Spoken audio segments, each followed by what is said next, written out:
Hello, salam to all and welcome back guys to my channel Explore Europe. Hope you guys are fine. और सुना है पाकिस्तान में बड़ी बर्फ़बारी और अच्छा मौसम है. Hope you are enjoying. I am enjoying too. So let's start today's topic. आज का टॉपिक भी बहुत इंटरेस्टिंग होने वाला है. So don't forget to subscribe my channel and like my video. So today's topic is about all the things you need to know about Italy if you are applying in Italy. Either you are applying for graduation, masters और PhD. So starting से हम शुरू करते हैं कि Italy हम क्यों choose करते हैं और वीज़ा रिक्वायरमेंट क्या होती हैं, एडमिशन रिक्वायरमेंट क्या होती हैं, इवन वीज़ा के बाद भी क्या रिक्वायरमेंट्स होती हैं. So stay tuned with me. So सबसे पहला सवाल आता है कि why Italy, why should I choose Italy. So strong point ये हैं कि आपके इटली के चूज़ करने के, एक तो आप अपना चॉइस ऑफ सब्जेक्ट और इंस्टीट्यूशन आप देखो यहाँ पे कि बहुत ही जो एजुकेशनल जो इंस्टीट्यूट हैं बहुत ओल्ड हैं, वो इंटरनेशनली रिकग्नाइज्ड हैं. पहली तो वजह ये है कि why you are choosing Italy. फिर आप इनकी फ़ीस देखो, दी वेरी अफोर्डेबल फ़ीस जो पब्लिक यूनिवर्सिटीज़ हैं अराउंड 900 to 4,000 पर ईयर इनकी जो है वो फ़ी है. सो ये एक रीज़न है. और आपके पास स्कॉलरशिप यहाँ पे अवेलेबल होती हैं इंटरनेशनल स्टूडेंट्स के लिए. हिस्टोरिकल रेलेवेंस बहुत है. आपके पास इंग्लिश में कोर्सेज आपके पास यहाँ पे मौजूद हैं फॉर इंटरनेशनल स्टूडेंट्स. तो हमें ज़्यादा एजुकेशन में हमें लैंग्वेज बैरियर नहीं आता. क्लाइमेट, कल्चर एंड फूड आप देखो तो बहुत ही ज़्यादा, हाँ, इटालियन फूड इंटरनेशनली बहुत मज़े का होता है. मैं भी डिफरेंट चीज़ें ट्राई करता रहता हूँ. So these are some reasons that why you should choose Italy. Moving to the next slide, the next topic, that admission requirement. Either you are applying for graduation, either you are applying for master, and either you are applying for PhD.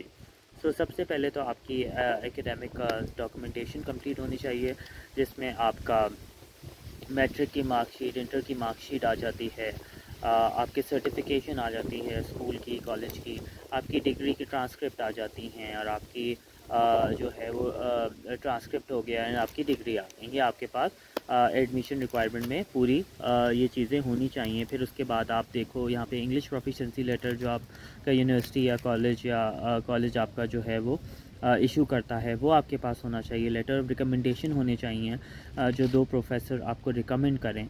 ये बहुत ज़रूरी है. कुछ universities आइल्स मांगती हैं, ख़ासतौर पे रोम की यूनिवर्सिटी. सो आपके पास आइल्स हो, वैसे इंग्लिश प्रोफिशिएंसी लेटर पे भी हो जाता है. ये आपके पास चीज़ें हों एकेडमिक में. उसके बाद आप अदर डॉक्यूमेंटेशन में आ जाओ तो आपका वैलिड CNIC हो, पासपोर्ट वैलिड हो, जो इसकी ड्यूरेशन हो आगे 4-5 साल की. आपका रिज्यूमे आ गया, जो यूरोपास में आपकी रिज्यूमे होनी चाहिए, शुड बी यूरोपास. आपके पास एक पासपोर्ट साइज डिजिटल पिक्चर होनी चाहिए. सो ये आपके पास चीज़ें होनी चाहिए. एक चीज़ आपके एकेडमिक डॉक्यूमेंटेशन में बहुत ज़रूरी है, ख़ास तौर पे अगर आप PhD के लिए अप्लाई कर रहे हो, और मास्टर्स और ग्रेजुएशन के लिए इवन, कि लेटर ऑफ मोटिवेशन, जो मैंने पिछली वीडियो ख़ास तौर पे बनाई थी कि आप मोटिवेशनल लेटर किस तरह लिखो. आपके पास पर्सनल स्टेटमेंट और मोटिवेशनल स्टेटमेंट ज़रूर होनी चाहिए, लेटर ऑफ मोटिवेशन जिसे कह सकते हैं. If you are applying for PhD तो रिसर्च समरी और होना ज़रूर चाहिए आपके पास. जो आपने MPhil में, मास्टर में जो थीसिस किया है, उसकी समरी होनी चाहिए.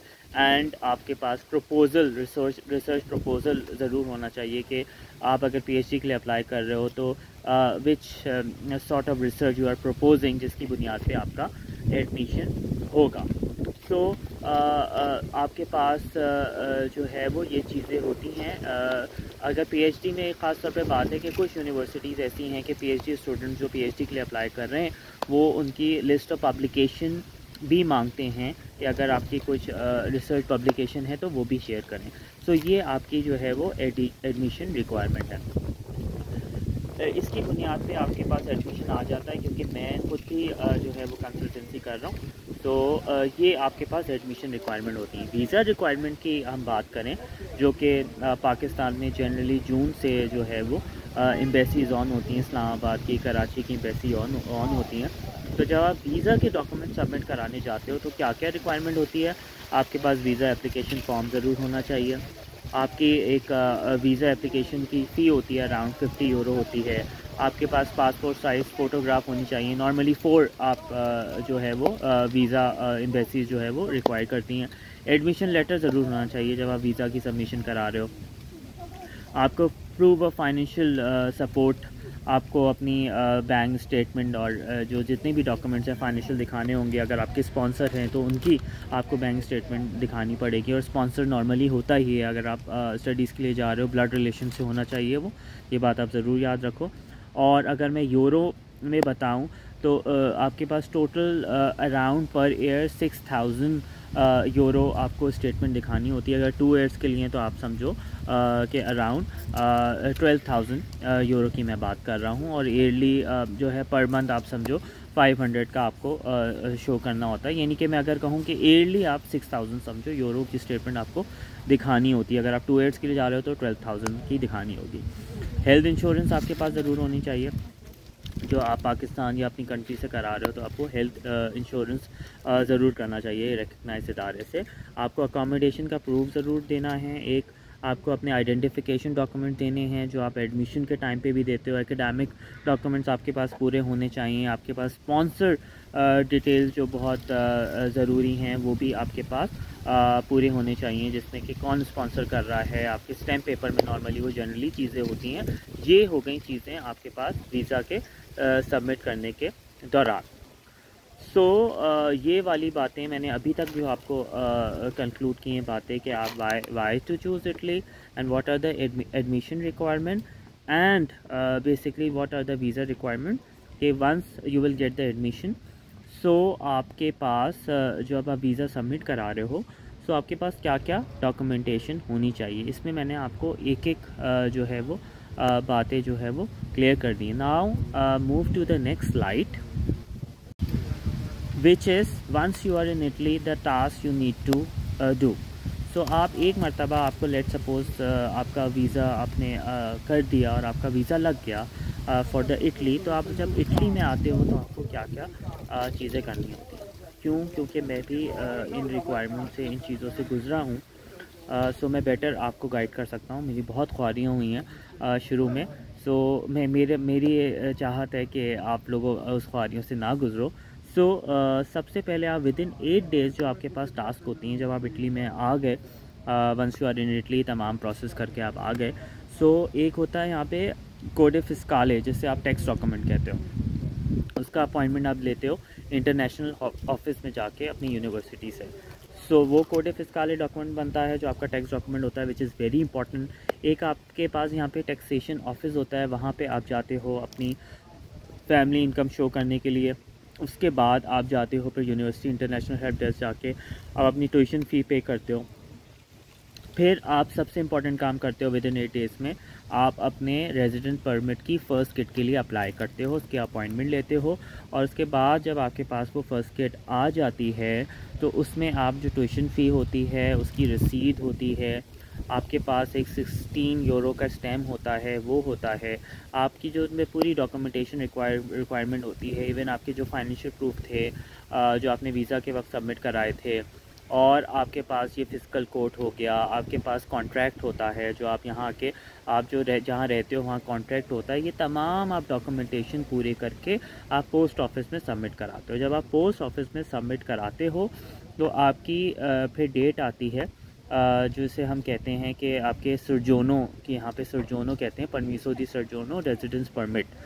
वो जब डेट आती है आपके पोस्ट ऑफिस के सबमिट कराने के बाद, नॉर्मली हर रीजन में डिफरेंट डेट्स आती है। मेरी 1 मंथ बाद आई थी डेट। उसके बाद आप वहाँ जाते हो, जो नॉर्मली इनका इमिग्रेशन ऑफिस होता है वो पुलिस स्टेशन होता है। वहाँ जब आप जाते हो अपॉइंटमेंट के बाद जिस दिन आपका अपॉइंटमेंट होता है तो आप अपने जो है वो पूरा हैंड इम्प्रेशन और पूरा फिंगर और थंब इम्प्रेशन आप वहाँ पे देते हो।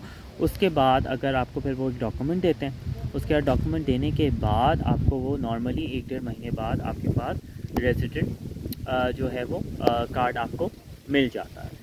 ये बहुत इंपॉर्टेंट बात है, आपके पास रेजिडेंस परमिट जब आपको मिल जाता है, परमिसो दी सर्जोनो, उसके बाद नॉर्मली आप बैंक अकाउंट अपना खुलवा सकते हैं। तो नॉर्मली अगर कोई इटली में आ रहा है तो नॉर्मली जो स्टूडेंट्स के लिए जो मैं कार्ड रिकमेंड करूँगा, यहाँ पे पोस्ट इटालिया है, पोस्ट इटालिया में जाके आप ATM कार्ड बनवा लो। तो ये होगा कि फिर आपके पास जब इटालियन बैंक अकाउंट आपके पास आ जाएगा ऑफिशियली, सो आपके लिए जॉब में और आपकी जितनी भी आप जो है वो चीज़ें कर रहे हो बहुत इजी हो जाएंगे। अच्छा, जॉब से मुझे एक बात याद आई, मैं आपको, क्योंकि ये मेरी वीडियो पूरी इटली के बारे में है, कंप्लीट गाइड फॉर इटली। सो अगर आप जॉब की बात करो तो यहाँ पे जो सबसे ज़्यादा जो जॉब है स्टूडेंट्स के लिए वो डिलीवरी जॉब्स हैं। जैसे आपके पास डिफरेंट कंपनीज़ हैं यहाँ पे, ग्लोवो, उबर ईट एंड आपके पास जस्ट ईट एंड डिफरेंट, आपके पास food racer and different Italy में हैं जो स्टूडेंट जो है वो पार्ट टाइम करते हैं। आप 2-3 आप घंटे करते हो डे के, कुछ लोग ज़्यादा भी कर सकते हैं, 4 घंटे भी कर सकते हैं और ज़्यादा भी कर सकते हैं, उससे आपकी एक अच्छी अर्निंग होती है। तो आपका जब बैंक अकाउंट खुल जाता है, आपका परमिसो दी सोज्जर्नो रेजिडेंट परमिट आ जाता है, तो it's quite easy for you then to to have the financial transaction। आप अपनी कंपनी, क्योंकि नॉर्मली मैं जब तक मेरा बैंक अकाउंट नहीं बना था तो मेरी अपनी जो सैलरी थी वो ट्रांसफ़र नहीं हो रही थी। जब मैंने इटालियन बैंक अकाउंट खुलवाया जब ही मेरी ट्रांसफ़र हुई। तो ये परमिसो दी सोज्जर्नो, ये कोड फिस्काले बहुत इंपॉर्टेंट डॉक्यूमेंट्स है जिसकी बुनियाद पे आप समझो यहाँ पे अपनी डॉक्यूमेंटेशन पूरी करते हो और आप जैसे ही इटली आते हो तो आपको ये काम सबसे पहले करना होगा। वन थिंग मोर, जैसे कि मैं पहले अपनी वीडियोस में बता चुका हूँ कि I am doing consultancy for Europe and specially Italy, as I am in Italy, but I am doing consultancy for Europe also. So आप मुझसे कंसल्टेंसी से बिल्कुल कांटेक्ट कर सकते हो, मैं आपको डिटेल दे सकता हूँ। और जो लोग मुझसे कहते हैं कि आपका कोई ऑफिस नहीं है, यू स्कैम और ब्ला ब्ला, सो उनके लिए मैं सिर्फ एक ही बात कहता हूँ कि basically I am from Karachi में मेरे ब्रदर का अपना ऑफिस है और वो बेसिकली ही is not doing consultancy but to have the physical contact.